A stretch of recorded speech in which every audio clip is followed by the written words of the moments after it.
الحمد لله رب العالمين، والصلاة والسلام على سيد الأنبياء والمرسلين وعلى آله وأصحابه أجمعين। বন্ধুরা আমার, ভাইরা আমার, আমরা ধারাবাহিকভাবে আলোচনা করতেছিলাম বিশ্বনবী জনাব মুহাম্মদুর রাসূলুল্লাহ সাল্লাল্লাহু আলাইহি ওয়াসাল্লামের প্রিয়তম সাহাবীগণের জীবনী সম্পর্কে।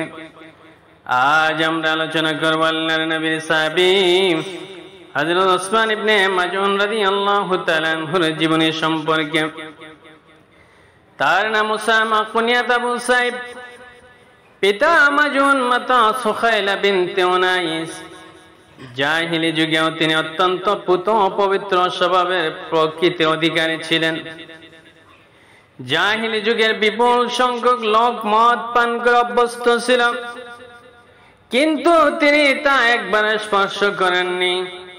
যারা মদ পান করত তাদেরকে তিনি বলতেন, এমন জিনিস পান করে কি লাভ যাতে মানুষের বুদ্ধি লোপ পায়, নিচ শ্রেণীর লোকের হাসির পাত্রে পরিণত হতে হয় এবং নেশা অবস্থায় মা বোনের কোনো বাজ বিচার থাকে না, এমন জিনিস কেন আমি পান করব? তার অন্তরটি ছিল দারুণ স্বচ্ছ। রাসূল পাক সাল্লাল্লাহু আলাইহি সাল্লামের দাওয়াত খুব দ্রুত তাকে প্রভাবিত করে। সিরাত লেখকদের মতে তার পূর্বে মাত্র 13 ব্যক্তি ইসলাম গ্রহণ করেন। তিনি হলেন 14তম মুসলমান। ইবনে সাদের এক বর্ণনায় জানা যায় রাসূল পাক সাল্লাল্লাহু আলাইহি ওয়াসাল্লাম আরকামের গৃহে আশ্রয় নেওয়ার পূর্বে উসমান ইবনে মাজউন, উবাইদ ইবনে হারিস, আব্দুর রহমান ইবনে আওফ, আবু সালমা ইবনে আসাদ এবং আবু উবাইদা ইবনে জাররাহ একসাথে ইসলাম গ্রহণ করেছিলেন। তিনি মদিনায় স্বাভাবিক মৃত্যুবরণকারী প্রথম মুহাজির এবং মদিনার বাকি গোরস্থানে দাফনকৃত প্রথম মুসলমান। নবুয়তের ৫ম বছর সর্বপ্রথম মুসলমানদের একটি দল রাসূল পাক সাল্লাল্লাহু আলাইহি ওয়াসাল্লামের ইজাজত নিয়ে হাবশা হিজরত করেন। উসমান ইবনে মাজউন ছিলেন এই মুহাজির দলটির আমির বা নেতা। এই দলটির সাথে তার পুত্র সাইব ছিলেন। বেশ কিছু কাল হাবশা অবস্থানের পর সংবাদ পেল যে মক্কার গোটা কুরাইশ খানদান ইসলাম ধর্ম গ্রহণ করেছেন। তিনি আনন্দ সহকারে মক্কার দিকে যাত্রা করলেন। মক্কার কাছাকাছি পৌঁছে যখন বুঝতে পারলেন খবরটি ভিত্তিহীন, তখন ভীষণ বিচলিত হয়ে পড়লেন। কারণ এত দূর দেশ আবার ফিরে যাওয়া যেমন কষ্টকর, তেমনি মক্কায় প্রবেশ করাও নিরাপদ নয়। আস্তে আস্তে যখন তার সকল সঙ্গী সাথী নিজ নিজ মুশরিক আত্মীয় স্বজনের সহায়তায় মক্কায় ফিরে গেলেন, তখন তিনি ওয়ালিদ ইবনে মুগীরার নিরাপত্তায় মক্কায় প্রবেশ করলেন। ওয়ালিদ ইবনে মুগীরার প্রভাবে হযরত উসমান ইবনে মাজউন দৈহিক অত্যাচার উৎপীড়নের হাত থেকে তখন রেহাই পেলেন। কিন্তু রাসূল পাক সাল্লাল্লাহু আলাইহি ওয়াসাল্লাম অন্য সাহাবীদের উপরে যে জুলুম অত্যাচার চলিত তা দেখে মোটেই সুখী হতে পারলেন না। একদিন তিনি নিজেকে তিরস্কার করে বললেন, আফসোস, আমার আত্মীয় বন্ধু ও গোত্রের লোকেরা নানা রকম জুলুম অত্যাচার সহ্য করেছে, আর আমি এক মুশরিকের সহায়তায় সুখে জীবন যাপন করেছি। আল্লাহর কসম, এটা আমার নিজের সত্তার দরুন দুর্বলতা। এমনই একটা চিন্তায় তিনি ভীষণ বিচলিত হয়ে পড়লেন।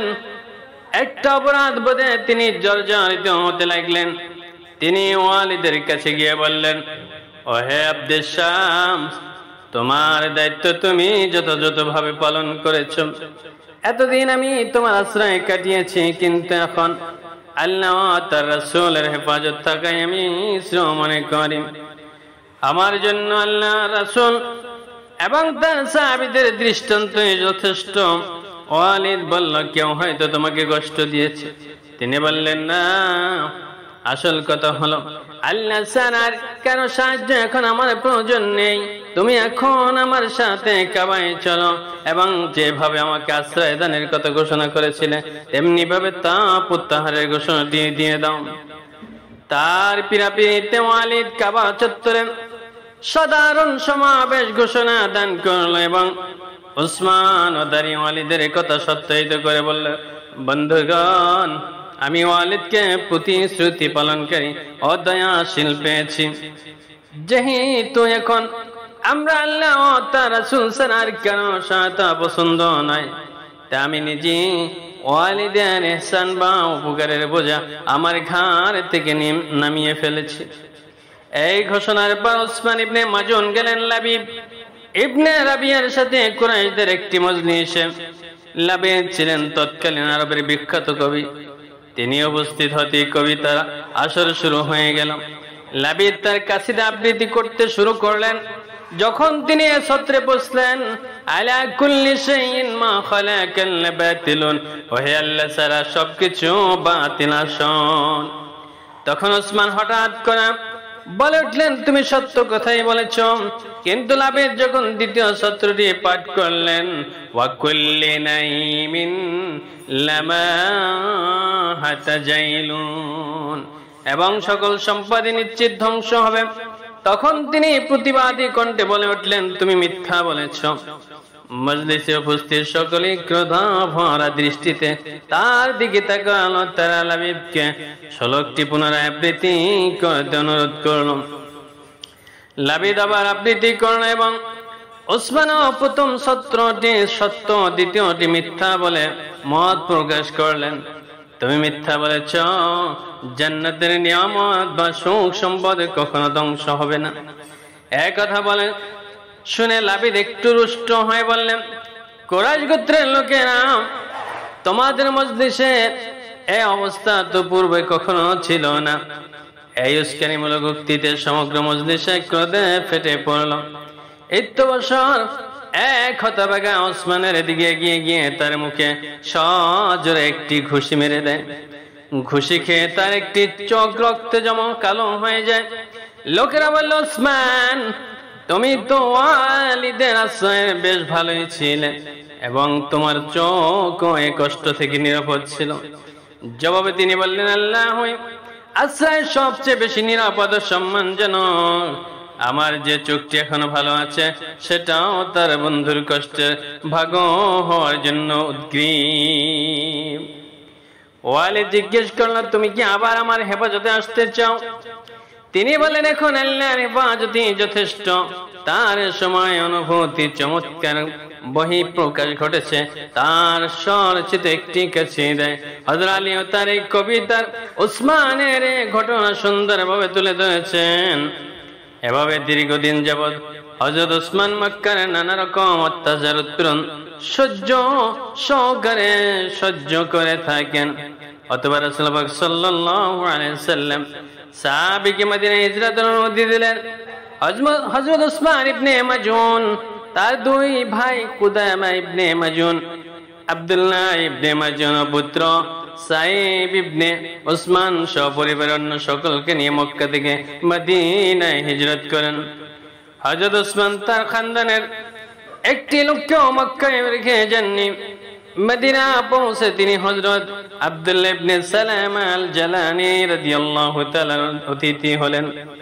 রাসূলুল্লাহ সাল্লাল্লাহু আলাইহি ওয়াসাল্লাম মদিনা পৌঁছে হযরত উসমান ও তার ভাইদের স্থায়ীভাবে বসবাসের জন্য এক খণ্ড প্রশস্ত ভূমি দান করেন এবং হযরত আবুল হাইসাম ইবনে তাইয়ানের ভ্রাতৃ সম্পর্ক কায়েম করে দেন।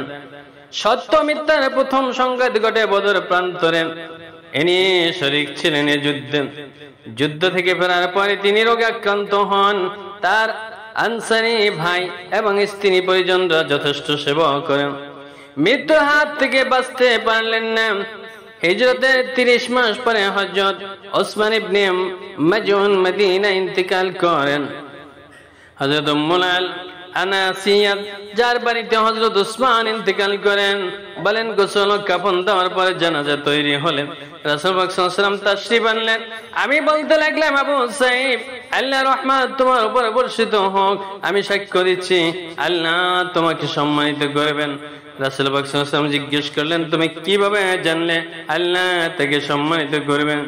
আমি বললাম, ইয়া রাসূলুল্লাহ, সে যদি না হয় তাহলে আর কাকে সম্মানিত করবেন?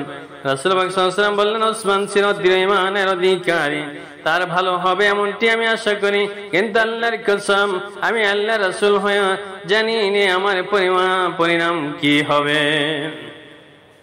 হযরত উসমান ইবনে মাজউনের মৃত্যুতে রাসূল পাক সাল্লাল্লাহু আলাইহি ওয়াসাল্লাম ভীষণ ব্যথিত হন। তিনি 3 বার ঝুঁকে পড়ে তার কপালে চুমু দেন। রাসূল পাক সাল্লাল্লাহু আলাইহি ওয়াসাল্লাম তখন চোখের পানিতে উসমানের গণ্ডদ্বয় সিক্ত হয়ে যায়। তারপর মাথা সোজা করে কান্না ভেজা কণ্ঠে তিনি বলেন, আবু সাইদ, আমি তোমার থেকে পৃথক হয়ে যাচ্ছি, আল্লাহ তোমার উপর রহম করুন। দুনিয়া থেকে তুমি এমন ভাবে বিদায় নিলে যে তার থেকে তুমি কিছু নিলে না এবং দুনিয়া তোমার থেকে কিছুই নিতে পারেনি। হযরত ওসমান রাদিয়াল্লাহু তাআলা আনহুর মৃত্যুর পর রাসূল পাক সাল্লাল্লাহু আলাইহি ওয়াসাল্লাম তাকে ভুলে যাননি। রাসূল পাক সাল্লাল্লাহু আলাইহি ওয়াসাল্লামের কন্যা হযরত রুকাইয়া মারা গেলে তিনি কন্যাকে সম্বোধন করে বলেন, যাও আমাদের উত্তম অগ্রগামী উসমান ইবনে মাজউনের সাথে গিয়ে মিলিত হও। হযরত উসমান ইবনে মাজউন যখন মারা যান তখন মদিনায় মুসলমানদের জন্য নির্দিষ্ট কোনো স্থান ছিল না। উসমানের ওফাতের পর রাসূল পাক সাল্লাল্লাহু আলাইহি ওয়াসাল্লাম মদিনার বাকি নামক স্থানকে গোস্থানের জন্য নির্বাচন করেন। রাসূল পাক সাল্লাল্লাহু আলাইহি ওয়াসাল্লাম সাহাবীদের মধ্যে সর্বপ্রথম তিনি এখানে সমাহিত হন। রাসূল পাক সাল্লাল্লাহু আলাইহি ওয়াসাল্লাম নিজে জানাজার নামাজ পড়ান এবং কবরের পাশে দাঁড়িয়ে দাফন কাজ তত্ত্বাবধান করেন। তারপর কবরের উপর কোন একটি জিনিস চিহ্ন হিসেবে পুঁতে দিয়ে বলেন, এখন কেউ মারা গেলে এর আশেপাশে দাফন করা হবে। হযরত উসমানের চারিত্রিক মান অত্যন্ত উঁচু পর্যায়ে ছিলেন। জাহিলি যুগে তিনি ছিলেন শরাবের প্রতি বিতৃষ্ণ, লজ্জাত ছিল তার স্বভাবের বৈশিষ্ট্য, রুহবাবিয়াত বা বৈরাগ্যের প্রতি তার গভীর ঝোঁক ছিল। একবার ইচ্ছা করলে পবিত্র কামনা বাসনা ধ্বংস করে মরচারী রাহিব বা সংসারে ত্যাগী হয়ে যাবেন, কিন্তু রাসূল সাল্লাল্লাহু আলাইহি ওয়াসাল্লাম জানতে পেরে তাকে এই উদ্দেশ্য থেকে বিরত রাখেন। তিনি বলেন, আমি কি তোমার জন্য সর্বোত্তম আদর্শ নই? আমি আমার স্ত্রীর সাথে মিলিত হই, গোশত খাই, রোজা রাখি, ইফতার করি। রোজাই হলো আমার উম্মতের খাসি বা নির্বীর্য হওয়া, সুতরাং সে খাসি করবেন বা খাসি হবে, সে আমার উম্মতের অন্তর্ভুক্ত নয়।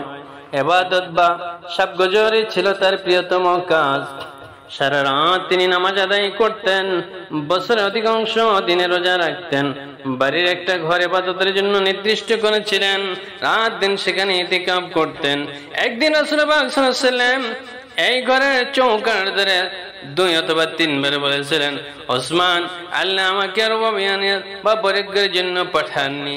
সহজ সরল দিন হানিফ সকল দিন থেকে আল্লাহর নিকট প্রিয়তম। ইবাদতের প্রবল আগ্রহ স্ত্রী ও সন্তানদের প্রতি তাকে উদাসীন করে তোলে। একদিন তার স্ত্রী নবী গৃহে আসেন। নবী সাল্লাল্লাহু আলাইহি ওয়াসাল্লামের সহধর্মিণী তার মলিন বেশভূষা দেখে জিজ্ঞেস করলেন, তোমার এই অবস্থা কেন? তোমার স্বামী তো কুরাইশদের মধ্যে একজন ধনী ব্যক্তি। জবাবে তিনি বললেন, তার সাথে আমার কি সম্পর্ক? তিনি সারা রাত নামাজি পড়েন, দিনে রোজা রাখেন। উম্মুল মুমিনিন বিষয়টি রাসূল পাক সাল্লাল্লাহু আলাইহি ওয়াসাল্লামের গোচরে আনেন। রাসূল পাক সাল্লাল্লাহু আলাইহি ওয়াসাল্লাম তখন ওসমান ইবনে মাজউনের বাড়ির দিকে ছুটে যান এবং তাকে ডেকে বলেন, ওসমান, আমার নিজের জীবন কি তোমার জন্য আদর্শ নয়? ওসমান বললেন, আমার মা বাবা আপনার প্রতি কুরবান হোক। রাসূল পাক সাল্লাল্লাহু আলাইহি ওয়াসাল্লাম বললেন, তুমি সারা রাত ইবাদত করো, অধিকাংশ দিনে রোজা রাখো। বললেন, হ্যাঁ, এমনটি করে থাকি। ইরশাদ হলে এরূপ করবেন না। তোমার উপর তোমার চোখের, তোমার দেহের, তোমার পরিবারের পরিজনের হক অধিকার আছে। নামাজ পড়ো, আরাম করো, রোজা রাখো, ইফতার করো। এই হেদায়েতের পর তার স্ত্রী একদিন নবী গৃহে আসলেন। তখন কিন্তু তাকে নববধূর সাজে সজ্জিত দেখাচ্ছিল, তার শরীর থেকে সুগন্ধি ছড়িয়ে পড়েছিল। হযরত খাদিজা রাদিয়াল্লাহু আনহা ইন্তেকালের পর হযরত উসমান ইবনে মাজুনের স্ত্রী হযরত খাওলা বিনতে হাকিম, হযরত আয়েশা ও হযরত সাউদার সাথে বিয়ের প্রস্তাবটি রাসূল সাল্লাল্লাহু আলাইহি ওয়াসাল্লামের নিকট পেশ করেছিলেন। তারই মধ্যস্থতায় মূলত রাসূল সাল্লাল্লাহু আলাইহি ওয়াসাল্লাম দুটি বিয়ে সম্পন্ন হয়েছিল।